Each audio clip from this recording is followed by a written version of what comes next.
तो नमस्कार, मैं हूं नन्ही रिपोर्टर छवि विश्वकर्मा। तो आज हमारे साथ मौजूद है नरसिंहपुर जिले की कलेक्टर मैडम। तो आइए हम इनसे जानते हैं क्षेत्र के विकास और जल कल्याण की योजनाओं के बारे में।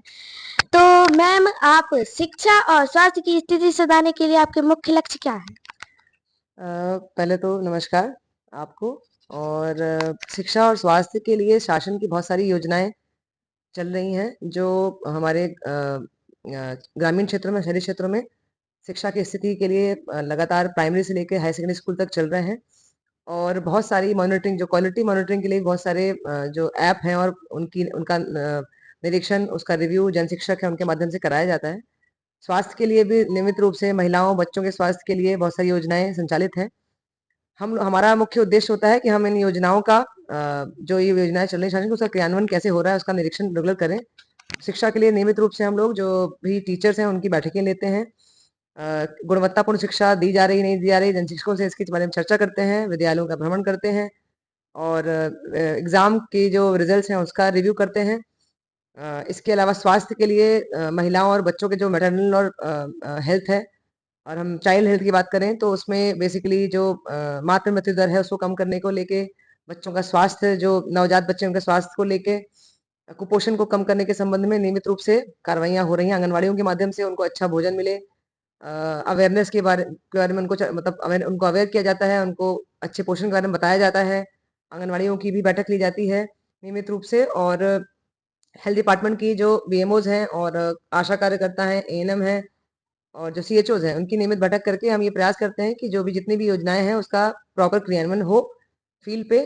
और हमारे यहाँ मातृ मृत्यु दर, शिशु मृत्यु दर कम हो, अधिक से अधिक महिलाओं को का संस्थागत प्रसव हो और बच्चों का कुपोषण का जो स्तर है वो उसको हम उसमें इम्प्रूवमेंट कर पाए। और आप बच्चों और महिलाओं की सुरक्षा के लिए प्रशासन क्या कदम उठा रहा है?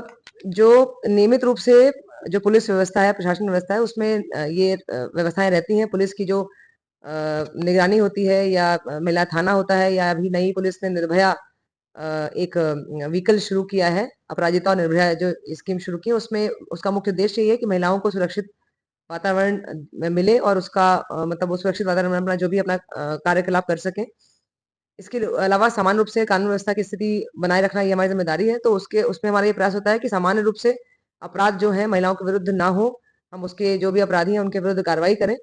और अगर बच्चों की बात करें तो बच्चों की सुरक्षा के लिए एक तो बेसिकली बच्चों को जो स्कूल गोइंग बच्चे हैं वो विद्यालय में जाएं, इसका हम प्रयास करते हैं।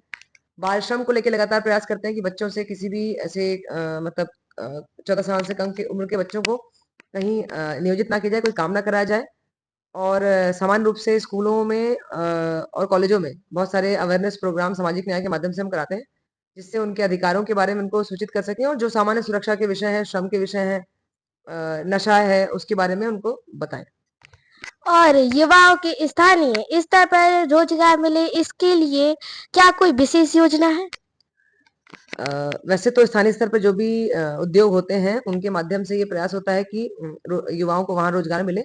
अभी वर्तमान में युवा संगम योजना चल रही है, जिसके माध्यम से हर महीने एक तहसील स्तर पर एक दिवस फिक्स है, जहाँ पे बहुत सारी लोकल स्थानीय स्तर की कंपनियां और कुछ बाहर की कंपनियां भी आती हैं। और ये जो हमारे युवा हैं जो उस योग्य हैं, किसी रोजगार के योग्य हैं, उनका एक स्क्रीनिंग होती है विभिन्न कंपनियों के माध्यम से। और उसके माध्यम से एक जो वो लोग शॉर्टलिस्ट करते हैं कंपनियां, और उनको फिर अपने पास इंटरव्यू कॉल के लिए बुलाते हैं और उसके अनुसार उसको उनको नियुक्ति प्रदान करते हैं। तो अभी फिलहाल युवा संगम के माध्यम से हम लोग स्थानीय स्तर पर रोजगार उपलब्ध करा रहे हैं। और आप तक जो जनता है वो अपनी शिकायतें लेकर आसानी से कैसे पहुंच सकते हैं? वैसे तो नियमित रूप से हम लोग जन सुनवाई मंगलवार को, हर मंगलवार को सुबह 11 साढ़े 10 बजे से लेके 2 बजे तक जन सुनवाई करते हैं, जिसमें जो भी लोग हैं जिनको कोई शिकायत है वो आ सकते हैं और कर सकते हैं। सिमिलरली जिला स्तर के अलावा सभी अनुभाग स्तर पे, एसडीएम लेवल पे भी जन सुनवाई होती है, तो वहां भी शिकायतें जो ऐसी हैं कंप्लेन कर सकते हैं। सीएम हेल्पलाइन भी एक शिकायत करने का माध्यम है, जिसके माध्यम से सारी शिकायतें हमारे पास तक आती हैं। इसके अलावा सोशल मीडिया के जो हमारे अकाउंट है, मेरा नंबर है, उसके माध्यम से लोग अपनी अगर कोई कंप्लेन है तो कर सकते हैं। और एक महिला आईएएस अधिकारी के रूप में इस तक पहुंचने का आपका सफर कैसा रहा, और आप मुझ जैसी नन्ही रिपोर्टर को क्या संदेश देना चाहते हैं? सामान्य रूप से मेरी भी शिक्षा सतना शहर में हुई है, छोटे शहर में हुई है। हिंदी मीडियम स्कूल से। उसके बाद मेरी जो ग्रेजुएशन है वो इंजीनियरिंग कॉलेज जबलपुर से हुई है। और उसके बाद मुझे जानकारी मतलब स्कूल में जानकारी हुई आईएएस एग्जाम के बारे में, फिर मैंने कॉलेज के उपरांत तैयारी शुरू की। और निश्चित रूप से बहुत क्योंकि बहुत कठिन एग्जाम है तो थोड़ा संघर्ष होता है और बहुत ज़्यादा मतलब थोड़ा पढ़ाई करनी पड़ती है, आपको कई बार असफल भी होना पड़ता है, तो थोड़े संघर्ष रहे बहुत सारे। चौथे अटेम्प्ट में मुझे सफलता मिली, तो क्योंकि लेकिन एग्जाम की जो तैयारी है वो आपको बहुत कुछ सिखाती है। जो आईएएस एग्जाम की तैयारी है बहुत कुछ सिखाती है, तो जितनी भी असफलताएं उससे बहुत कुछ सीखने मिला और वो एक अनुभव के रूप में हमेशा मेरे साथ रहेगा। तो और बाकी महिला आईएएस आईएएस या आप कलेक्टर केवल कलेक्टर आईएएस होता है, इसमें महिला पुरुष से कोई ज़्यादा फ़र्क पड़ता नहीं है। हाँ, निश्चित रूप से महिला होने के नाते मुझे मुझे थोड़े से ज़्यादा मुझे लगता है प्रयास करने पड़ते हैं आप कई बार आपको कुछ चीज़ों में, लेकिन मुझे अपने जीवन में कभी महिला होने के कारण कोई ऐसी मतलब डिस्क्रिमिनेशन का सामना नहीं करना पड़ा। मेरे परिवार ने हमेशा सपोर्ट किया है, तो वैसी कोई स्थिति थी नहीं।